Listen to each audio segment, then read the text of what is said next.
All right. Welcome, everyone. It is time again for another OI Live meeting, and we are going over the new rules. It's not like a presentation of the rules. I'm going to show you some videos. We'll talk about the rules. We can talk about it and not just show videos if you guys want to, but some of the stuff for those of you who have been attending and or watching, we put these meetings up on YouTube, but our first meeting went over goaltending and basket interference, and that kind of covers one of the new rules already. So we're just going to cover that very briefly. And then we got a few of the others I will call out. I'm going to get my first video up here. All right, here we go.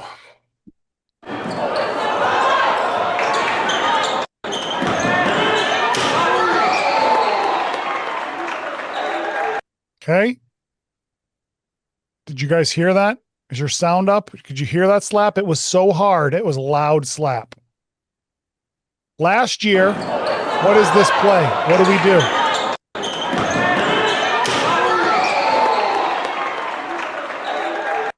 Technical foul. Did his head hit the backboard? I don't know. Did he slap it? Oh, he missed. He missed the ball, hit the backboard. So he slaps the backboard. Now, one could say he wasn't even trying to block the shot, but there's a chance that he did and he just mistimed it, right? So we're going to assume he was trying to block the shot. He slaps the backboard. Last year and in years past, this would have been a no call. Well, I mean, the ball went in, so it's a no call anyway, right? But if the ball had missed, it would have been a no call. Coach, slapping the backboard's nothing. This year, slapping the backboard would constitute basket interference. Now, in this play, we don't have to blow our whistle and say, count the points, because the ball already went through. We all agree with that, right? Yeah. Ball goes through, even if it's goaltending or basket interference. If the ball goes in, we do nothing. It's a game interrupter otherwise. All right. Next one. I just got 3 of them. We'll do them quick.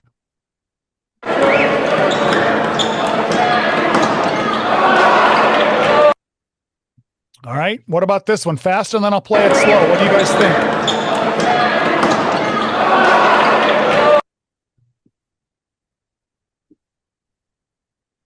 And not even close to blocking the ball. So that's going to be a basket this year. So will we agree? Does everybody agree? We are still going to assume, even though look how far ahead of the ball he is, we're going to assume he's trying to block the shot. Yes? Yeah. I think you will do yourself a disservice if you start trying to determine he was or he wasn't. If it's on the same side as the shooter and it's relatively close, he's trying to block the shot. Okay. Then he slaps the backboard and he misses the shot. Basket interference? Did that ball have a chance to go in? It doesn't look like the ball had a chance to go in, and really the rim isn't moving, the backboard isn't moving. I mean, it's not shaking. I know. Yeah, I know. watch the backboard. The backboard moves quite a bit. Okay, it's hard then from here. I can't. But does the ball even hit the ring? No. There's nothing in the rule book that says anything about the ball has a chance to go in. Well, no, that's true, but the rule does say causing the backboard or basket to vibrate while the ball is on or within the basket, touching the backboard or within the cylinder. Okay? It's neither. From this angle, it's hard to tell, but it looks like it hits the backboard and goes all the way out. Now, my point here is, if it wasn't going to go in, if that vibration had no effect on that ball just because he slaps the backboard, it's not an automatic basket interference. I'm, again, same as in attempting to block the shot. I'm not going to try and nitpick. Oh, coach, that's not going to make it. And in this play, I'm probably going to count 2 points because do we know that shaking didn't make that ball bounce off the backboard differently? Could have affected it, right? So again, my point on this, 1, just because he slaps the backboard isn't an automatic basket interference. the ball has to be affected by that slap, by that vibration. Okay.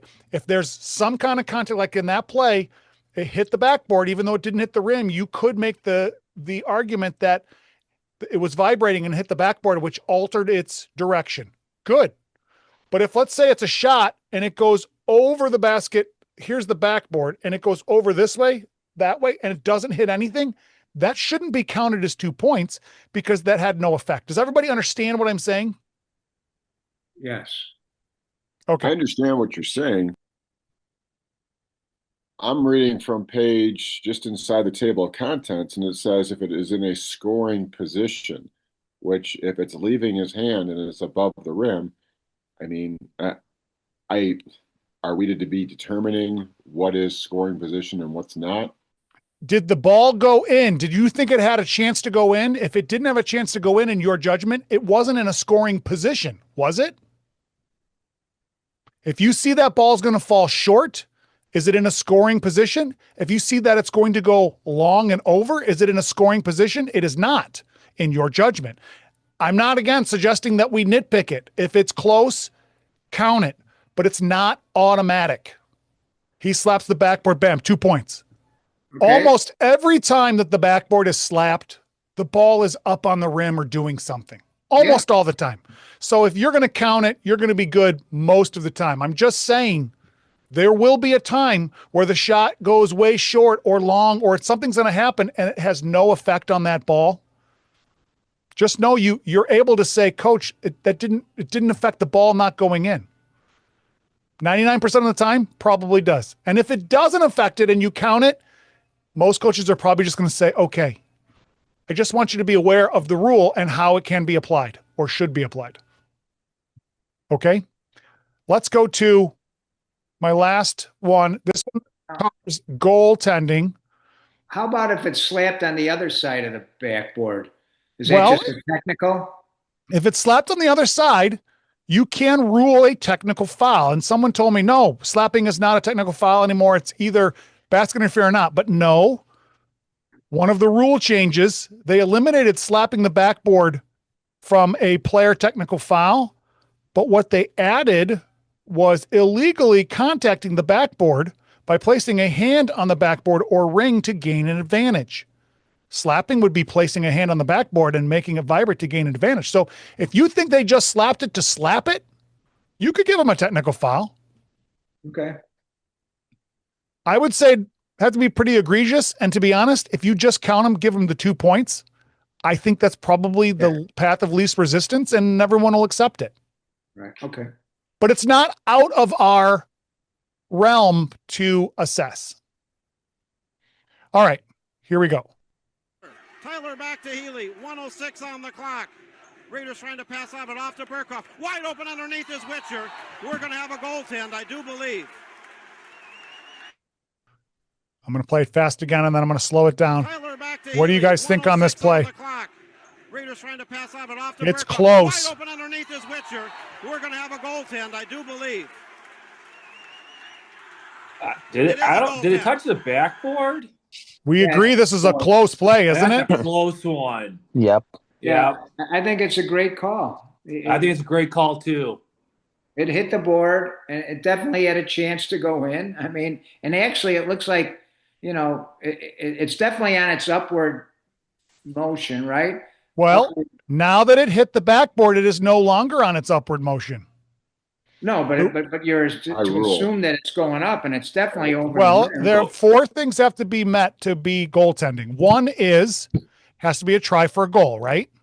And I think that's what you're stating, Mike. It has to be a try for a goal. Yeah. It has to be above the ring. It has to be on a downward flight toward the basket, and it has to have a chance to go in. Okay, so this one is a try. This one hits the backboard. It looks like it's above the ring here. Yes. Hits the backboard, which means we now know once it hits the backboard, it is considered on its downward flight. We don't have to worry about it was still on its way up, Coach. It hit the backboard, but it's still on its way up. Nope. Once it hits, on its downward path. Okay. So that is goaltending. This year, it just makes it easier for us. It hits it, he swipes it, done. Count it. Okay? What's next? Yeah, I should just have a question. Yeah, go for it. When they had that block shot or the goaltending in the past slide, what about the kid that was hung on the rim? This kid? Yep, that one. All right, well, by rule, what is that? As the rule is written. I mean, that should be a technical foul. It's a technical foul. As the rule is written, you're not supposed to grasp the ring. I wouldn't suggest calling a technical foul here because we're blowing it dead.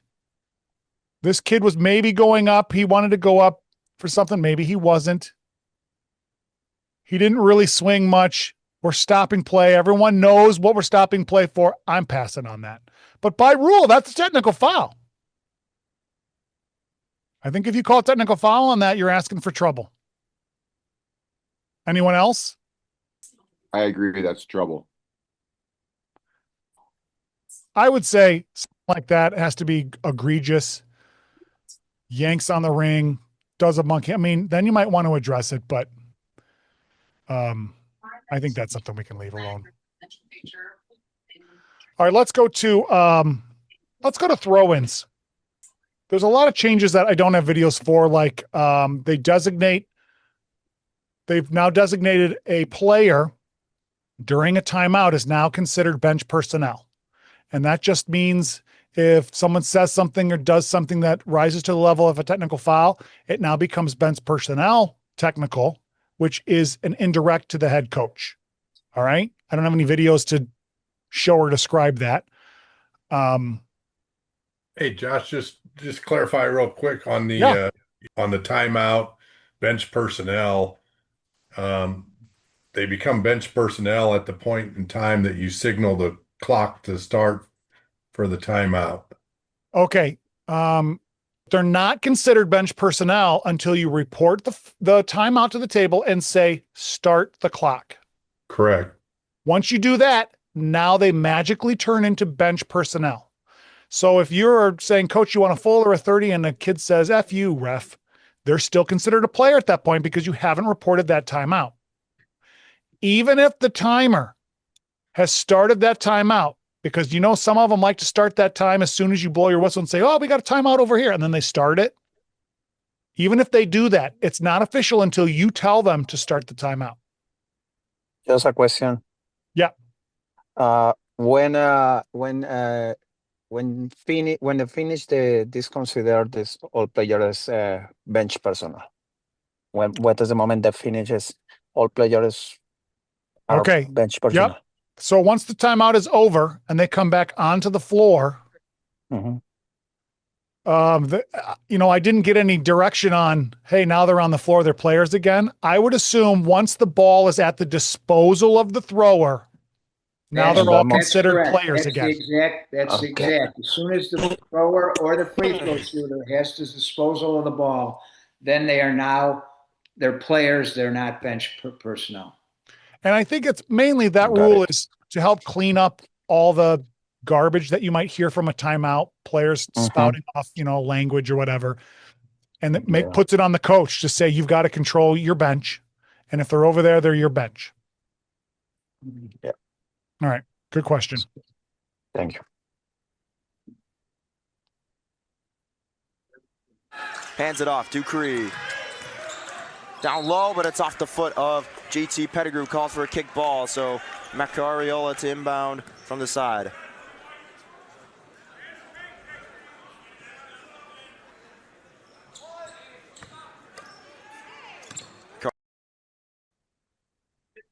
All right. So we had a kick ball. Everybody saw that, right? And where do they put the ball in bounds at? Should have been under the basket. They put it right at the 28-foot mark. Is that correct? Well, not this year. I mean, they might have been able to argue that it was the trapezoid, but this year it's the. So we have the kick right here because it's where the violation occurs, correct? Correct. Correct. And if you draw out this little trapezoid, It's right near that line. So as an official, we need to make that determination, right? So they were correct.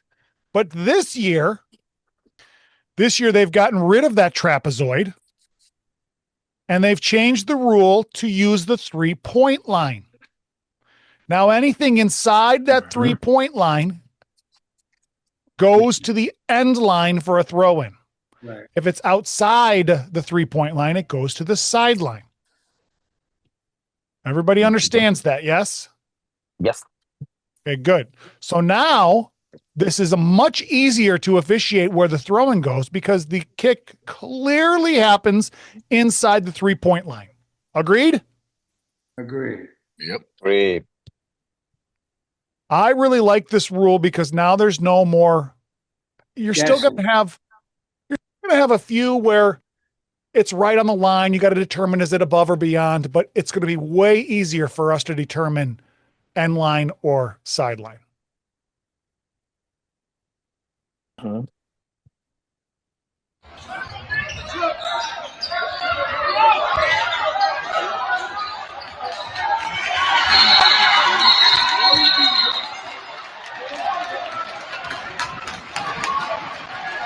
Held ball was called in the corner. Held ball.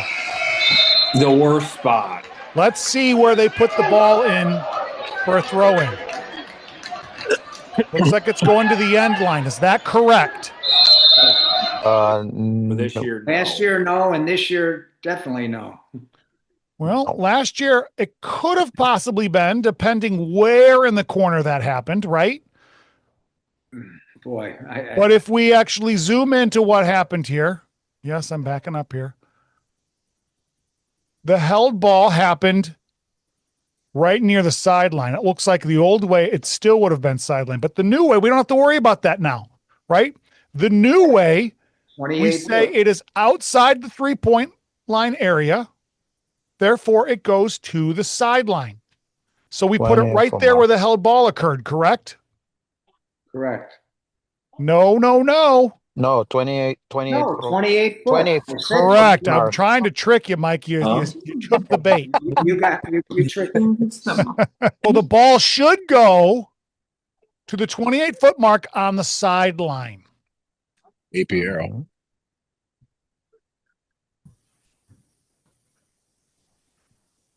And yeah, it goes to the team. It was a held ball, so it goes to whatever team has the AP arrow in their favor. But regardless, and that's another rule that I don't really have a video for. I looked for one to try and give that explanation. But if they changed the rule. Yeah, no matter. Can you say the rule? They changed how we administer throw-ins. Do you remember? It used to be if it's a front court throw-in, it's one of the 4 designated spots other than out of bounds. If it's a backcourt throw-in, it goes to nearest the spot of the foul or the violation or the stoppage of play. Now they're saying, if you read the rules, nope. If it happens in the front court or in the backcourt, other than out of bounds, it goes to one of the 4 designated spots. Yeah. Okay, so if that were to be a held ball and it went to the team that was going the other way along, it would still go to the 28-foot mark in the backcourt. Correct. Last year, it would have gone to right near the spot of where the held ball happened. So that's a thing to know new. As officials, we're still terrible. We really are terrible at those 4 designated spots. I have so many, not clips, but I've seen so many plays where we just don't do it right as officials.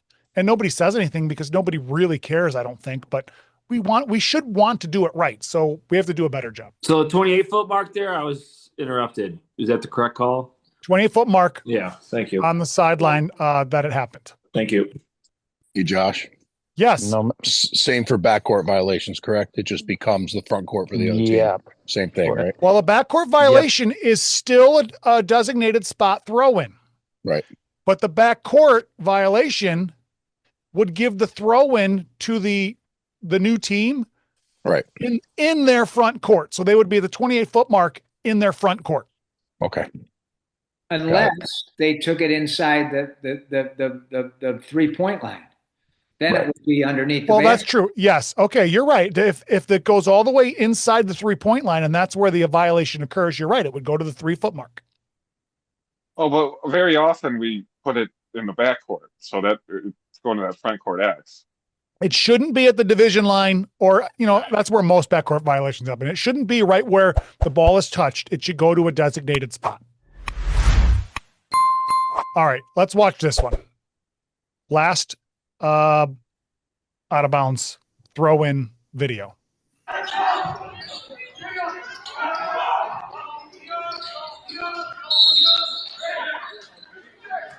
Okay, we got a foul. Where are they going to put the ball at? Endline. Got it in the right spot for this year. 3 foot mark on the end line. Is that correct? Yes. Yeah. Foul happens right there.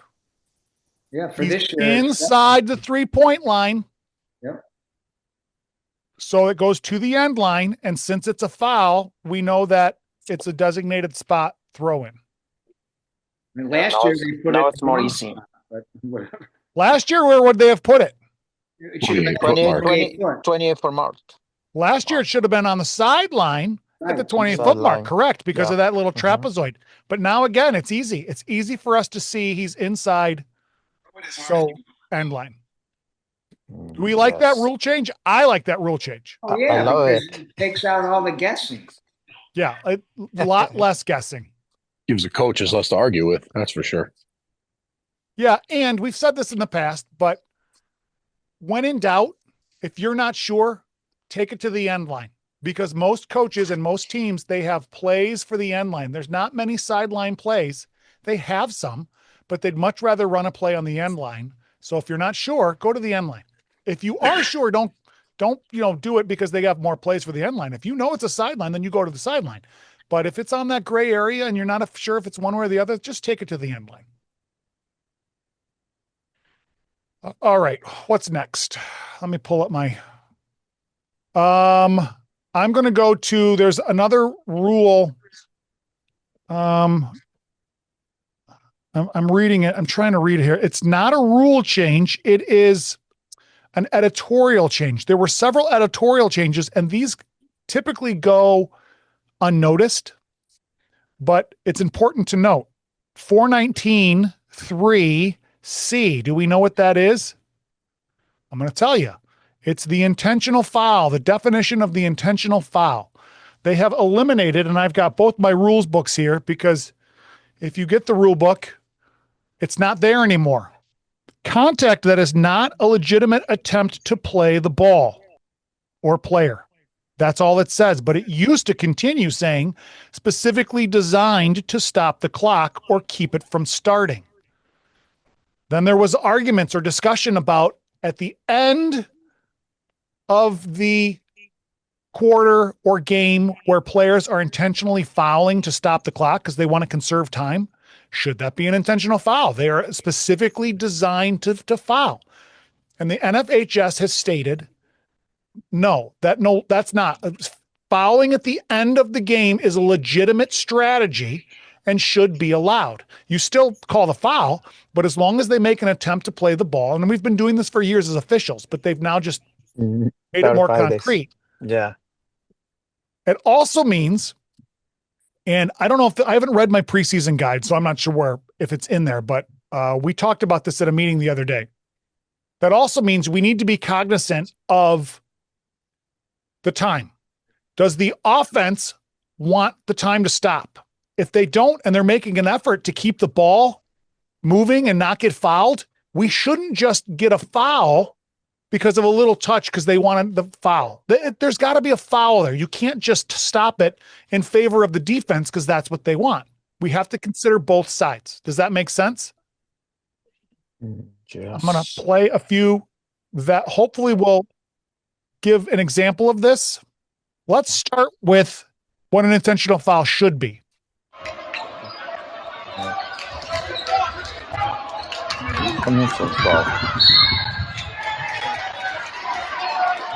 Okay, official rules. A common foul because time is running out, as you can see. What's the score? I can't see it on mine. 49 to 52, right? Yeah. Okay, so he fouls. He wants to stop the clock. But what did that player do? He grabbed him. There was no attempt at the ball. Did he make any attempt at the ball? No. No. From behind, he grabbed him with two arms because he's just trying to foul. He didn't intentionally or excessively foul him to rise to that level, but he didn't make an attempt to play the ball. That should be ruled an intentional foul. We as officials need to have more courage to call that an intentional foul. We do a terrible job of making that call. And I get it. It's a huge penalty, but they have to play the ball. What if it doesn't affect the path of the ball handler? He touches him on the back, but the ball handler is not affected and he keeps moving. Do you, as a matter of letting play go on, do you let that go, or do you call it because he laid Dave, that's a hands? great question. Let's watch this video. Okay. See if East St. Louis starts to foul. They're going to have to definitely trap, and they're probably going to have to put a hand on someone. They tried to foul Jones, no call, and then a foul over. Okay. Right near the division line as the ball. Okay, he gets it and he makes a move. This player clearly is trying to foul. Do we agree? Oh, yeah. Mm-hmm. Yeah. But he doesn't really. He kind of hits him with his hand and he doesn't stop his motion. Does the offense want that clock to stop? No. Nope. We are to ignore this. This is not a foul. This wasn't a foul in the first quarter. It shouldn't be a foul in the fourth quarter with 30 seconds to go. Yeah, it didn't affect his. That answers your question, right, Dave? Absolutely. Yep. This is what the coming. NFHS is saying as far as we have to be cognizant of what both teams are trying to do. You can't favor one team simply because everyone is expecting a foul. They still have to legitimately play the ball to foul. Hand on someone. That was nothing. They tried to foul Jones, no call, and that one, it looks like he had to, make an extra move. So I'm okay with maybe a foul, or maybe he hit him up top. I'm not sure where he hit him, but that looks more like, okay, we got to get that. Do we agree? Yeah. That first one was a good, and the official passed on it, so good for them. Good for them. One more. Brownfield looks ahead. Hagemeister. He's going to go for the flush. Foul hangs, but he was protecting himself. What is he doing? He's trying to foul him. He's pushing him, trying to hold him. Do you think we should call this? He just touched him on the waist. Barely touched him. Didn't affect that player one bit. No. Do you think that player wants the clock to stop? Stay on. And he missed the dunk, so, they would have got the ball back. Maybe he does now. Now you got to call it. This is something that we should be passing on because it had no effect whatsoever. And just because we know he's trying to foul to stop the clock doesn't mean we should grant it. We have to determine both sides. Everybody understands that, yeah? Mm-hmm. Okay, let's move on to the next section. Now, these next three, because that's basically it when it comes to the rules changes. There's also points of emphasis. And the 3 points of emphasis, if you're not aware, are contact on the ball handler, bench decorum. Primarily, I think they're talking about coaches being on the floor out of their box. We are not doing a good enough job handling those situations. Does it mean a technical foul? Not necessarily, but we cannot allow them to be on the court gaining an advantage from the other team, the other coach. And the last one is faking being fouled, which was a point of emphasis last year because it was a new rule last year. And they've changed the procedure. We're going to do flopping first because they changed the procedure on how we are to administer a flop warning. Are we aware of this? Yes. No. No. All right. Let's do what's the same as last year. Here is a defensive flop play.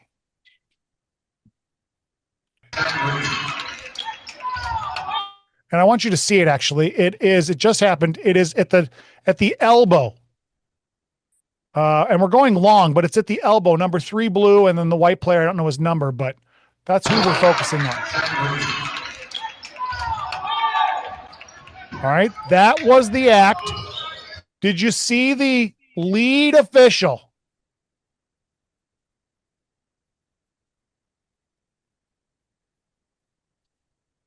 Do you see him? Yeah. He's signaling the flop signal. So there was a flop recognized by an official, and that is the correct procedure. We give the signal as soon as we recognize there's a flop, you give the signal, but you do not stop play. We let play continue. Now, why did he stop it right now? Because they pulled it out. Because they pulled it up, and they're no longer driving or trying to, I don't know, remember the exact verbiage, but there's not a scoring opportunity. They've pulled it up. Play is kind of stalled. We're stopping it, and then we need to report the flop. Perfectly done. Yeah, they have to be advancing towards the basket still, right? Correct. And that includes a shot and a rebound. And if they get the rebound, we need to allow them to continue to play. But if they pull up like they did and kind of like, okay, let's set up and figure out what we're doing, you may stop it there because nothing is happening. All right?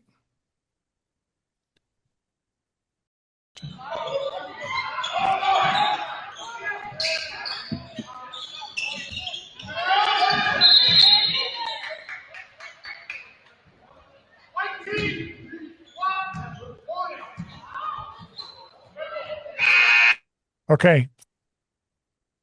Did we notice what happened there? Clearly a flop, right? Now, what should have happened here is the official should have signaled flop right now. He did not. So he did that incorrectly. But what he did correctly was he waited, rebound, possession here, and then he stops the clock, stops play, and initiates the warning. That is what is different now. On a shooting, offensive shooting flop warning, you signal right away, but you withhold the whistle until the try is successful, the defensive team gains control of the ball, the offensive team secures a rebound but does not immediately attempt to score. So maybe here he should have allowed it to continue. Let's see. Is it on defense? Yeah, it looks. He passes it out. So that's not an immediate attempt to score. Okay. What they mean is if there's a rebound and they're going to go back up with it, you want to let them to continue that play. But he's the offense flopping. It's offensive. Yeah, I'm confused. So, I'm confused. Correct. He is the offensive flopping on a shot. They have changed the way we are administering. So if it is a shot, they want there to be some kind of possession, just like the defense, before we stop play. Oh, it's okay. Fine. So now we give the same time like it's flopping and the defense. The defense. But if it is the same as a defensive flop. Okay, because last year was different.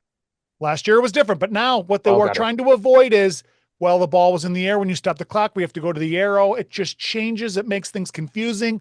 So they're saying, wait, if there is a dribbler and they do that head bob, right?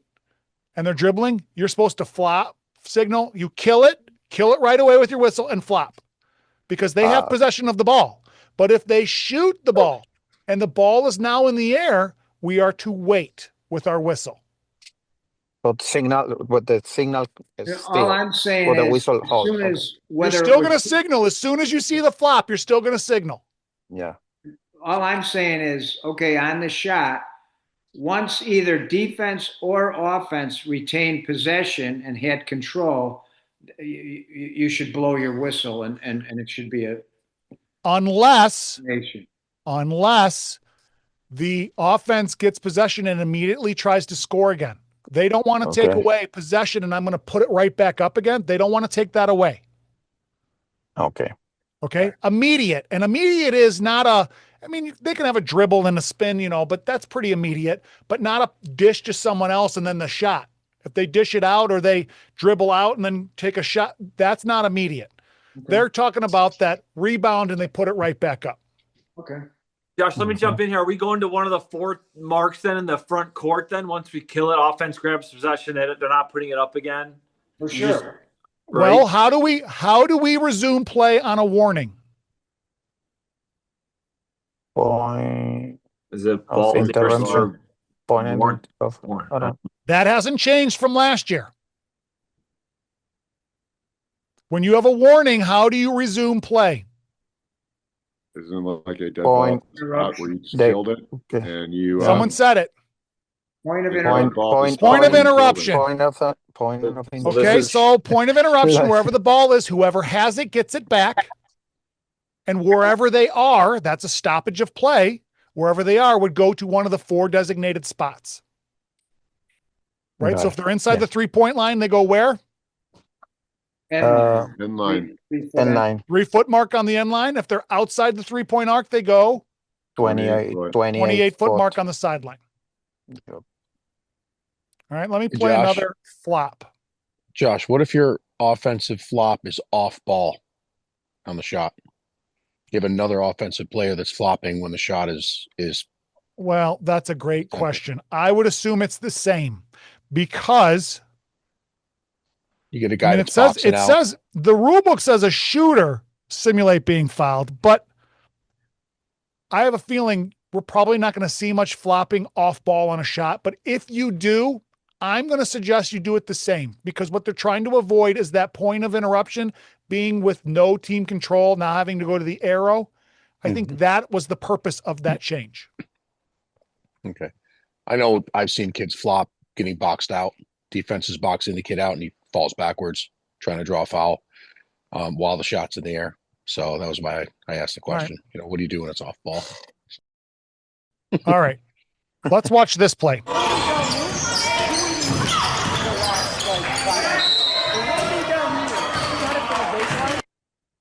Did we see what happened there? I'll play it slow so you get a little bit better look. Yeah, he fell.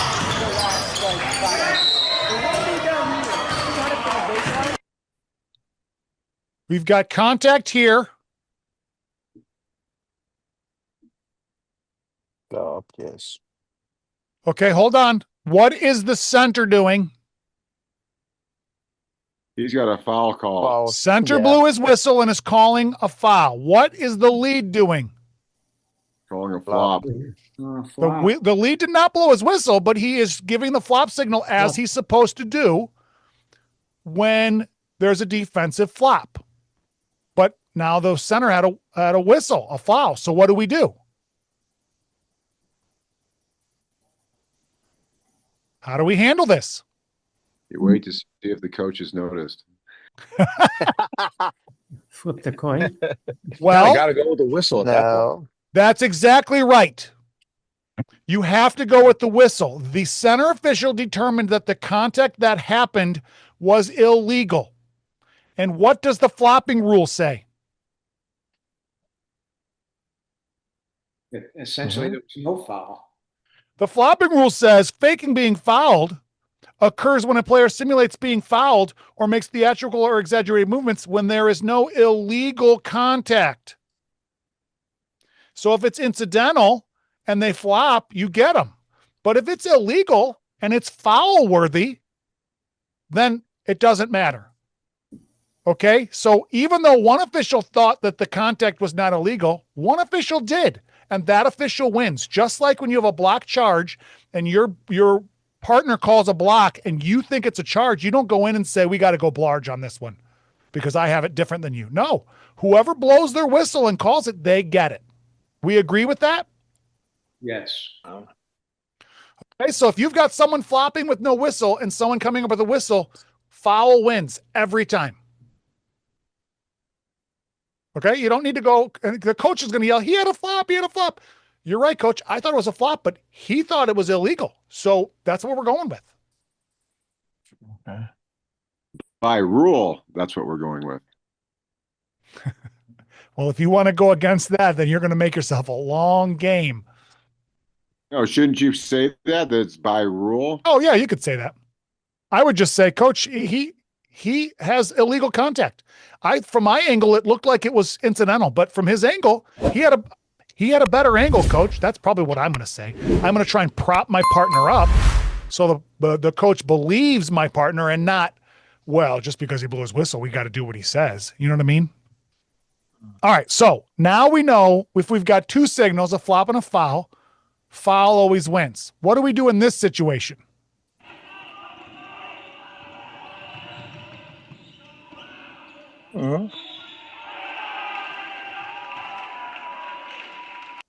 Same situation, right?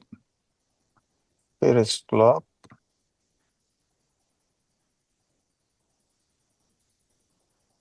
I think so. Coming foul here. Yep. And if you see it, the close-up didn't show it, but if you see the center official coming down with a flop, right? Yes. Okay, so how do we handle this? But there's two different plays, no? You got a Yeah. It's not the same. You are right. It is not the same.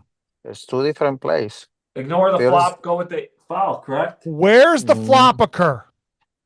On the shot attempt. And the shot, Initial shot attempt. Right there. Right here, yes. And the with the number 4 white, yeah. Number 3 blue flops, acting like he got fouled. Yeah, flop over there. All right. Does the lead have a foul yet? No, she is not calling that contact. She's passing on that. And then what does she call? Here, this moment. 21 trips over number 3 who flopped. No longer has a legal guarding position. That's a block.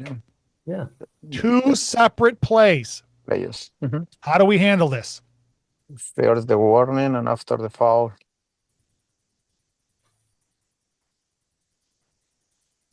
Yeah, you give the warning for the flop and administer the blocking foul, right? We have to address both calls. Yeah. Right? Because the flop was on its own and the block was on its own. So they both carry their own weight. So we will report both to the table. Now, I had a question when I played this earlier. Sequentially, how do we do that? Does the flop go first? Does the foul go first? I'm not sure. But we need to get both of them reported. Okay? What I would do is report the foul and then come in and report the flop.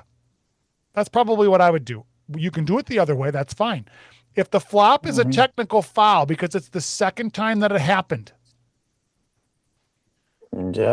I would report the foul first and then report the flop as a technical foul. You're going to end your sequence with the flop, with the technical foul free throws. Hey, I could be wrong. I'm telling you, I don't know. We haven't been given any direction, but that's what I would do. Yes, sir. Okay, because my question is, the flop is what put him in position to cause the foul. So you might have a coach with his hair on fire saying, the flop is what put him there. How can you? That's almost like a double jeopardy then, because now he's got the foul and he's going to have the technical on top of that. Okay, a technical foul for flopping is not a player technical. It is only a team technical. But it's 4 free throws, potentially. It is 4 free throws. Yeah. And you know what? If that's the second time he's flopped, they deserve the technical fouls. You've already had one. You've already know that we're calling this, that he did it again. You're going to be penalized. And I'm sorry that he fell and then caused him to knock the player over. But if he wouldn't have flopped, that wouldn't have happened. Okay. I'm not going to let that. I just want to make sure. Out of a flop, especially the basket, right? Especially in a technical foul situation, he's not going to talk me out of it. Coach, that's on your player. You need to tell your players to stop flopping. I'll probably get a bad rating, but I'll feel good. Yeah, no, I'm good with that. I'm just kind of asking because I want to know what's the best response in a situation like that, because you're going to get a lot of pushback from a coach. You might get some pushback. But some coaches are going to be angry about everything, any flop you call. But yeah, and I would just say, you're right, coach, it sucks. But that's the rule. He flopped. That's his second flop. It's a technical foul. Tell your kid to stop flopping. Tough luck. I mean, so the basket was good. So the guy that got fouled gets one free throw. It's a technical foul. If it's the second on the flop, then anyone can shoot the free throws to 2 free Correct. throws. Correct. Yes. Then it would be resume again, opposite the ball at the division line. Yes. Would be a division line throw-in, not a designated spot, because it is a technical foul, Right. and those are always at the division line. Okay, cool. Got it. All right. Even if the guy didn't flop and he tripped and fell, still would have been a block. Either It way. would have been a foul, but they wouldn't have had a flopping Right. on top of it. But my point is, we can't ignore the flop. You can't just say, oh, well, you know what? He got the foul, so we'll just no, he flopped. That is illegal. I signaled it's illegal. What happens after that doesn't matter. Right. Okay. Yeah? No? All right, I want to move on because I got two more things I want to talk about. It's 8 o'clock, but I think we can get a few in because bench decorum is also point of emphasis. And like I said, it's about the coach's box, and I want to talk a little bit about that. So here is my first video.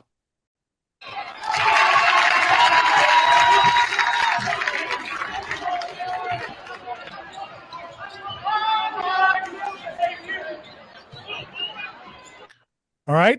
There was a score or a foul or something, but the ball is dead. It's on a throw-in. Is this coach legal? No. No. No. Of course not. He's really far out of the box. Should we tech him up for this? Seems like the official told him get back to your bench, and he did. Assuming you haven't given him multiple warnings during the game, right? Oh, Everything has context. Everything depends. But if this is the first or the second as an official, I'm simply saying get in your box, as this official did. And he went right back into his box. And he continues to kind of talk to him. Looks like it's the beginning of the game because the score's only 3-0. You're assuming it's the beginning of the game. Well, that's true. Yes, you're right. So talk to the coach, help him get in his box. If we proactively work the coach's box, we let him know we're watching, but we're not sticking them the first time they come out, they will appreciate your help. And most coaches aren't trying to get out of the box to gain an advantage. They're just emotional. They're just excited. That's just what they do. And if some officials don't address it, they get used to being out there. So we all need to be able to address it. Yeah, just but if the coach go out of the box for coaching, but that's different. He go out of the box for. Well, again, I'm going to be helping him to get back into his box. If he comes out to coach, I'm still going to help him. Now, if I've warned him 3 times, that's different. Then I'm going to do something about it. I don't know how many times I have a different thickness of skin in every game. I think we all do. Some games we're a little more bothered than other games. So I'm not going to say after 2 times or after 3 times or after 1 time. Once you reach your limit, I might not even go with a technical foul. I might do a bench warning. That's what it's there for. So you don't have to stick it with a technical foul and say, boop, boop, bench warning. Head coach for White because he's out of his box. Completely acceptable, and I suggest that you use it. Mm-hmm. Okay, so don't just help him all night if he's going to keep doing it. You have to address it if he continues. Let's watch this play.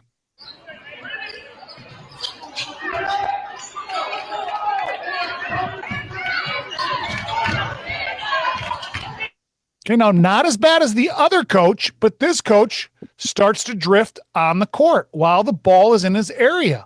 And where does he start to walk? In front of the referee. In front of the referee. Yeah. So the referee says, puts his arm out. Nope. He moves back. You just have to let the coach know in these subtle little movements and in ways that you cannot come out here. And they will follow. And then this official says, you know what? I'm going to walk right in front of the coach to let him know I'm standing here. You can't come out here even next to me. I'm going to be here. Okay? Little things like this. It may seem like nothing, but this was a deliberate act by that official to make sure that he had the authority. I'm in charge, not you. I'm standing here, not you. Didn't need to say anything, just those little things. Okay? Yep. Let's see. I wanted to show. Unlike this one, I've showed this before, but I love this clip.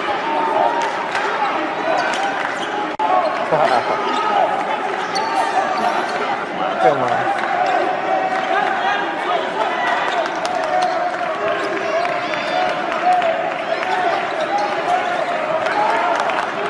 Why is this official allowing this coach to be on the floor in front of him? We cannot allow that. Now, I realize he's not looking necessarily right through his back, but if you're standing there as an official and the coach is in front of you, you better do something. Yes. Even if it's just coach, step back. You know, maybe you don't use the arm motions, but if it's me, I'm stepping in front of him with my arms out saying, get back. All right. We can't allow that to happen. One more on the coaches. Bottom right of your screen.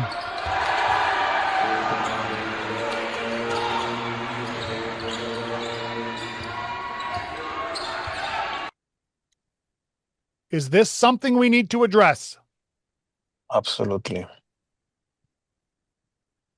Is he interfering with play? No. No. He's not interfering with play. Is he really gaining an advantage?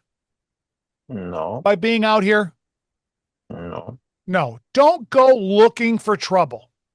If you see him on the court and it bothers you that he's on the court, when you run by as the play progresses, you might say, Coach, can you try and stay in your box for me? That's okay. Mm-hmm. But I'm not going to formally do anything on this. The coach isn't doing anything. He's not gaining any advantage. He's not yelling at me. He's hardly on the, he's on the court, but this is what I mean by just because they're out of the box doesn't mean we need to say, yes, we got him, right? It's all situational. All right. All right. One more. I want to go over some hand checks. I just got a few videos and then I swear we're done. Contact on the ball handler. Again, point of emphasis. Our hand checking, when it first came out about 15 years ago or so, we were right on top of it. And it's just really started to lax. So I think they want to start getting control of it again. AJ 1-3-1 acceleration for AJ trying to get a shot here, isn't he? AJ they're giving a lot of help. They give a lot of help every time. Okay, did you agree with the call or no? AJ 1-3-1 acceleration for AJ trying to get a shot here, isn't he? AJ they're giving a lot of help. They give a lot of help. They had two hands on him. Yep. Yeah. This is a hand check foul every game. Not only does he reach out with his arms, which is the first thing that a player does when if a player reaches out, it doesn't make it a foul. But that's when we say to ourselves, okay, something might be happening here. You cannot reach out to a player to defend them. Okay? So now your senses are up. Then you see two hands on him. I am not one of those people that say two hands is an automatic. I would say 98% of the time it probably is, but there are situations where there are two hands on a player where it's not a foul. So it's not automatic. But when generally speaking, when you put two hands on a player, that's not good defense and therefore should be ruled a hand check foul. But he doesn't just put two hands on him. What else does he do? Pushes him. He totally disrupts his RSBQ. We all know what RSBQ is, right? Rhythm, speed, balance, quickness. He knocks him off his route. totally changes what he's trying to do. He might have driven down that lane. But because he got bumped a little bit here with two hands, that is an excellent, excellent foul. And we all should be calling that every time we see it. Okay? Yes. How about this one? Same. No whistle on this one. Yeah. 1, 2 hands and continue. Are we good with the no call here? No, that was foul. He's driving the end line, so he doesn't really have a direct line to the basket, but what happens? First of all, he reaches out, so we know that it's not incidental contact from the dribbler coming into the defender. The defender is reaching out to touch that player. Hits him with two hands, and then he displaces the opponent. He kind of shoves him to the side a little. That should be a foul. Every game that happens, that should be a foul. Do we agree or no? Agree. And I'll say on that foul, please, you will do yourself a disservice if you go boop, push. Don't call a push. Call a hand check. Because that gives a completely different story as to what is going to be happening in this game. A push is one thing. Oh, hey, Johnny, you pushed him. Okay, stop. No, he put his hands on him, caused displacement. That's a hand check. We understand that? Yes. A lot of officials are afraid to call hand checks. Whoops. They hate the connotation with it, I guess. I say if you get one or two hand checks a game, I mean, don't just make them up, but it shows them that you are watching the hands. Keep the hands off.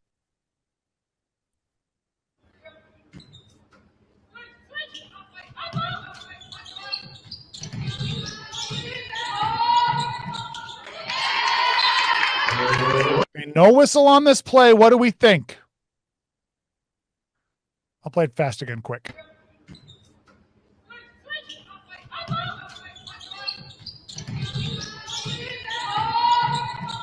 It's hard to see. Is she riding that hip? I mean, she's maintaining contact, but is she really displacing anything? Okay. Is she affecting her RSBQ?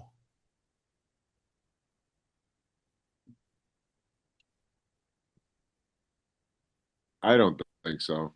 Probably not. But what is she doing? She is riding her hand on it. Touch.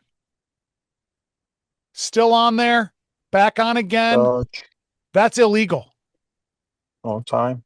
Because having a hand on you as a dribbler, knowing your defender is there and I can only go one way, totally affects your ability, your freedom of movement. And the rules say multiple touches or I can't remember the exact verbiage, the keeping a hand on, that's a foul. This should be a foul every game.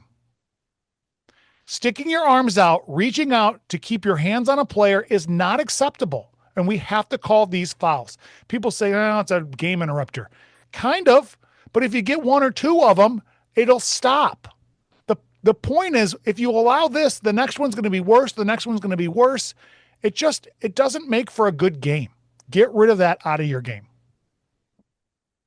Do we agree with that or no? I know there's some people that hate hand checks, but point of emphasis. I got one more here, and then that's it for my hand checks. Here we go.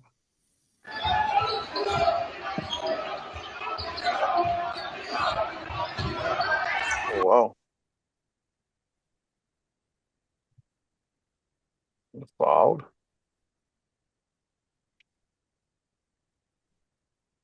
We've already said if he reaches out, that's part of the problem. He displaces him. He causes him. He holds up his freedom of movement. He wrapped it. Sure. That should be a foul.